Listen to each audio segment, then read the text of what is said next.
여기 부산 하단입니다. 부산 아미고 동지들과 함께 하고 있습니다. 반갑습니다. 하단에서 아주 맛있는 멸치 쌈밥을 먹고 잠깐 우리 아미고 동지들하고 대화하고 있는데요. 또 바로 이동을 해야 되기 때문에 제가 여러분들의 질문을 받고 답변 드리겠습니다. 질문은 많으면 5개, 또 3개 정도로 줄여서 받겠습니다. 아까 질문하셨는데 이재명이 언제까지 봐야 되냐? 예, 제가 그냥 답변 드릴게요. 이재명이 임기가 2030년이거든요. 2025년 6월 3일에 권력을 탈취했으니까. 근데 그때까지 볼 일은 없을 거예요. 하지만 그 전에 우리가 치울 건데 방법이 2가지가 있어요. 하나는 잘 걸어가다가 지가 발이 꼬여갖고서 지가 엎어지는 경우. 근데 지금 양상이 좀 그래요. 뭐 우리가 뭘 한 것도 아닌데 지가 뭐 대법원장이 어쩌니 저쩌니 하면서 사법부랑 전쟁을 벌이고 있고, 또 뭐 우리가 뭘 구체적으로 한 것도 아닌데 지가 트럼프한테 가가지고서 뭐 협상이랍시고 해댄 다음에 그게 전부 그 실체가 지금 드러나고 있고 막 이런 식이잖아요. 그러니까 지금 이재명이가 지풀에 헛발질하고 지가 지금 넘어지고 있는 상황입니다. 그러니까 이런 상황이 계속되면 저는 뭐 1년이나 2년 안에 넘어질 거라고 봅니다. 그런데 이 좌파 것들이 또 나름 오랫동안 버텨온 경력들이 있어요. 그래서 저것들 나름대로는 위기가 오면은 또 위기에 대응하는 방법도 알고 그래요. 그래서 어찌어찌 잘 버틴다고 하면, 그러면 이제 3년은 총선이 있거든요. 그때 우리가 이기면은 탄핵시켜버리면 돼요. 그때 우리가 이기면 탄핵시키면 됩니다. 그래서 언제라고 딱 잘라 얘기할 수는 없지만 확실한 거, 분명한 거 하나는 얘기할 수 있습니다. 임기 다 채우지는 못할 거다. 그리고 지풀에 지가 지발에 걸려서 넘어지면 좀 일찍 끝나는 거고, 적어도 그런 헛발질을, 그것도 결정적인 헛발질을 안 하고 잘 버티면 3년 후에 총선, 그것도 이제 3년도 안 남았어요. 총선이 2028년 4월이거든요. 2028년 4월에 총선에서 우리 자유파가 과반 의석을 하면 뭐 그때는 살아 있어봤자 뭐 산송장처럼 될 거고, 그리고 우리가 의석 확보에 따라서는 우리가 탄핵을 할 수도 있습니다. 이게 뭐 200석을 넘기면은 그냥 우리 혼자 마음대로 탄핵할 수 있지만 200석 넘기기는 현실적으로 쉽지 않아요. 우리도 마찬가지 아닙니까? 근데 박근혜 대통령, 윤석열 대통령 탄핵당한 것도 저것들이 200석 넘겨서 탄핵당한 게 아니잖아요. 그런 상황이 되면 늘 내부 분열이 있거든. 좌파라고 해서 예외 아니에요. 저것들은 이미 분열을 시작했잖아. 이미 저게 정권 탈취하고 아직 3달밖에 안 됐는데 이재명 것들하고 정청래 것들하고 막 서로 샀고, 또 뭐 김어준이 하고 이재명 개딸들하고 막 샀고 그러잖아요. 그러니까 그 좌파들은 이미 내부 균열이 좀 심각한 상태입니다. 그런 여러 가지 점들을 종합적으로 고려하면 임기 마칠 일은 없다. 1년 안에 끝나냐 아니면 3년 후에 우리가 끝내냐, 이런 문제만 남았다. 그렇게 말씀드리고 싶어요. 장동혁 대표가 대통령님 면회 간다 했는데 그 면회 가는 거는 지금 어떻게 지금 그거 미뤄져 있는 겁니까? 아니면은 그게 굉장히 궁금합니다. 장동혁 대표가 지난주 금요일 날 면회 신청을 했고, 그리고 서울구치소가 불허했어요. 불허한 상태에서 그 불허 이유가 윤석열 대통령이 조사받을 게 많기 때문에 면회를 시켜줄 수 없다, 이겁니다. 그러면 그건 이제 정말 말도 안 되는 변명이지만, 그런 상태에서는 장동혁 대표가 다시 면회 신청한다고 해서 허가해 줄 리가 없어요. 그러면 이제 그냥 소모적으로 면회 신청하고 거절당하고, 면회 신청하고 거절당하고 이렇게 될 상황이기 때문에 장동혁 대표가 일단 한번 해보고 나서 이후 정치 상황 전개를 좀 봐가면서 면회 문제를 다시 접근해야 되겠다 이렇게 생각하고 있는 것 같아요. 그러니까 우리 자유파 국민들 입장에서는 아니 한 번 거절당했다고 그만하냐, 두 번, 세 번, 네 번 거절당할 땐 당하더라도 계속 해야지 그러는데 그게 정치적으로 우리가 탄압받고 야당 대표가 대통령 면회도 못한다는 것을 보여주는 측면은 분명히 있는데 동시에 당장 우리가 내일 그 동대구 광장에서 이재명 정권 타도 투쟁을 장애 투쟁을 하잖아요. 물론 윤석열 대통령을 구해야 되는 것은 이재명 정권 타도 투쟁의 일환이긴 하지만 이것하고 똑같이 등치되는 건 아니거든. 그러니까 지금 장동혁 대표 입장에서는 반 이재명 전선을 강력하게 구축하는 거가 더 중요하다. 그게 우선 시급하다 이렇게 보는 거예요. 그래서 일단 면회 신청해서 불어댔기 때문에 이후에 그 장애투쟁을 해가면서 정세라고 하는 거는 늘 변동하고 있는 거니까 그 상황에서 다시 추진을 할 거라고 저는 생각합니다. 민주당에는 잘하는 것도 꽤 없는데 이거 보면은 지지율이 항상 보면 국민의힘보다 앞서 나가거든요. 그게 진짜인지 가짜인지 그게 네. 이상하고 또 만약에 우리가 몇 년 후에 이재명이 탄핵된다 해도 헌법재판소에서 재판관들이 그 좌판론이 그래, 압도적으로 갖고 있는데 그게 될 수가 있느냐 말이에요. 우선 탄핵 얘기부터 하면 박근혜 대통령도 윤석열 대통령도 당신들은 탄핵 안 당할 거라고 당일날까지 믿었어요. 그래서 뭐 아무런 준비도 안 했다는 거 아니에요? 그거는 다 믿는 구석이 있어서거든. 그런데 헌법재판소 재판관들이라고 하는 것들은 뭐 보수 성향이든 또는 보수 대통령, 우리 자유파 대통령이 임명했든 안 했든 상관없이 당시 조성된 정세에서의 국민 여론을 쫓아가게 돼 있어요. 그래서 우리가 3년 후에 총선에서 압도적 승리를 하고 그리고 그 사이에 이재명 저것들이 수많은 불법과 위헌들을 저질러서 국민 다수가 이재명 탄핵으로 이 흐름을 만들어 가면 아무리 이재명이가 임명했다 하더라도 헌법재판소가 저것들 죽음을 각오하고 뭐 탄핵 기각을 한다든지 이렇게 결정하기 어렵습니다. 그래서 그건 우리 학이 따라 달렸다. 그렇게 말씀드리고요. 그다음에 그 여론조사 문제는 저는 좌편향 여론조사를 믿지 않습니다. 지금 발표되고 있는 이런 것들은 제가 믿지 않습니다. 그래서 오죽하면 저희가 믿을 수 있는 여론조사 회사와 손잡고 따로 여론조사를 했겠어요. 한국여론평판연구소는 그 오너의 정치 성향이 뭐든 절대 설문지 조작 안 하고 숫자 조작 안 하는 걸로 유명합니다. 그런데 다른 여론조사는 제가 그 점에서 설문지를 좌파한테 유리하게 만들지 않는다고 제가 믿기가 어려워요. 또 이 표본을 좌파들한테 유리하게 표본을 구성하지 않았다고 제가 믿기가 어렵다고요. 그래서 제가 못 믿는다는 얘기고요. 그래서 지금 여론조사 되는 것은 뭐 크게 신경 쓰실 일이 없다. 그렇게 생각합니다. 다만 이런 점은 있어요. 수십 년 동안 우리 한국 정치에서는 대통령이 그러니까 새 정부가 출범하면 어쨌든 저게 새 정부가 출범했으니까 막 기왕이면은 좀 잘해줬으면 좋겠다고 하는 희망과 기대가 여론조사에 일정하게 반영이 되는 게 있어요.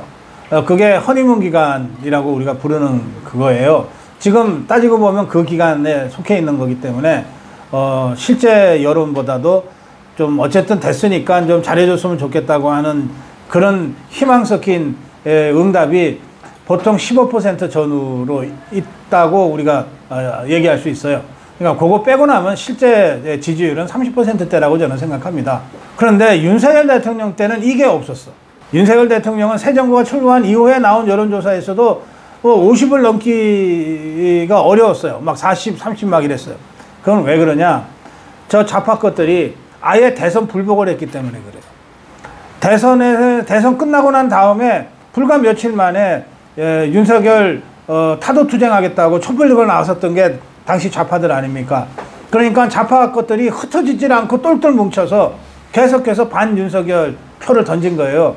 그게 여론조사상 윤석열 정부가 출범했음에도 그런 높은 지지율을 거의 기록하지 못하고 힘들어했던 그런 이유입니다.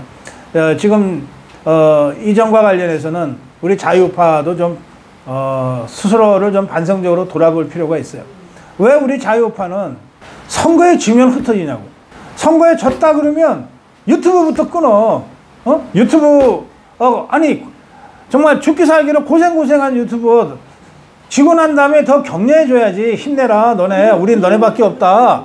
응? 구독 안 하는 사람도 구독하고 후원 안 하는 사람도 후원을 해야 되는데 어떻게 된 게 우리 자유파 국민들은 선거 치면은 이게 뭐 유튜브 잘못이라고 생각하는지 니것들이 희망 고문해 갖고서 내가 이렇게 됐잖아. 막 구독을 끊고 후원을 끊어요. 이번에 고성국 TV는 그런 일이 없었어요. 고성국 TV는 그런 일들을 그 전에 많이 겪었고 그러면서 지금 고성국 TV의 구독자들이나 만만회원들은 그런 면에서 굉장히 단련됐고 정치적으로 각성이 됐기 때문에 그런 일이 없었는데 다른 자유파 유튜브들은 아주 형편없이 고생했어요. 지난 한 석 달 동안에. 그러니까 지지율도 떨어지는 거야. 아예 여론조사는 안 받는다 그러고. 여론조사 응답을 안 하면 우리만 손해지. 예, 그런 점에서는 우리 자유파 유튜브들도 좀 자신을 반성적으로 돌아볼 필요가 있습니다. 전재수를 지금 그 시장 후보로 그래 몰라고 하더라고. 예. 장동혁이 아무리 열심히 하고 아무리 잘해도 내년 지방선거에서 지면 그 다음날 사표를 써야 돼. 이게 정치판의 운명이야. 근데 지금 여러 가지 정황을 보면 지방선거에 우리가 이긴다는 확신을 하기가 어려워요. 그러니까 장동혁은 지금 지방선거에 올인하지 않을 수가 없어요. 그런데 나는 이렇게 생각해요. 지방선거의 성패는 모두 17개거든요. 광역이. 그래서 17개 중에 과반 이상 하면은 이긴다. 그러면 9개를 이기면 이기는 거야. 근데 지금 원래 지방선거는 여당한테 유리한 선거예요.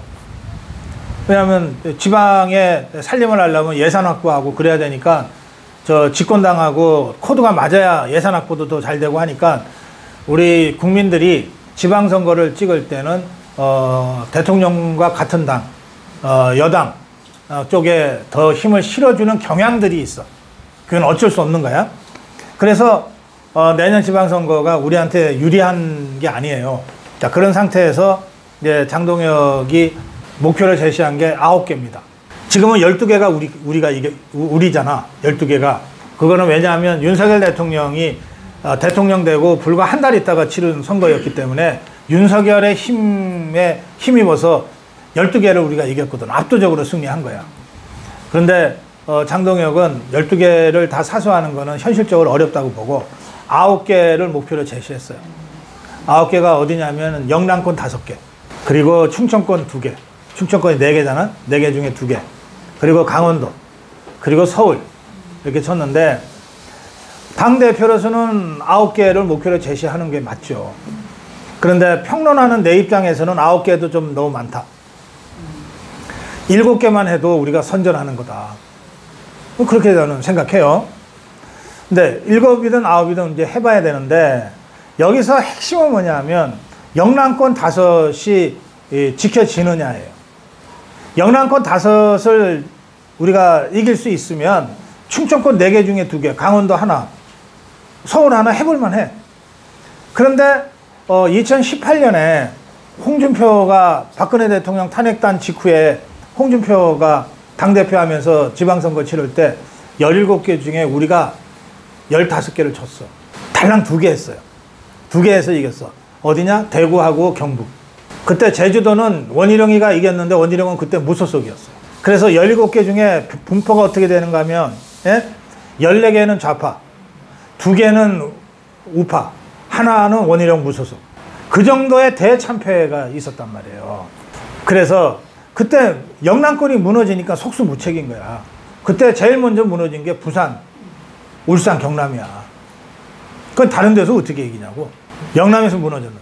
그래서 내년 지방선거에서 우리가 이기거나 또는 지지 않으려면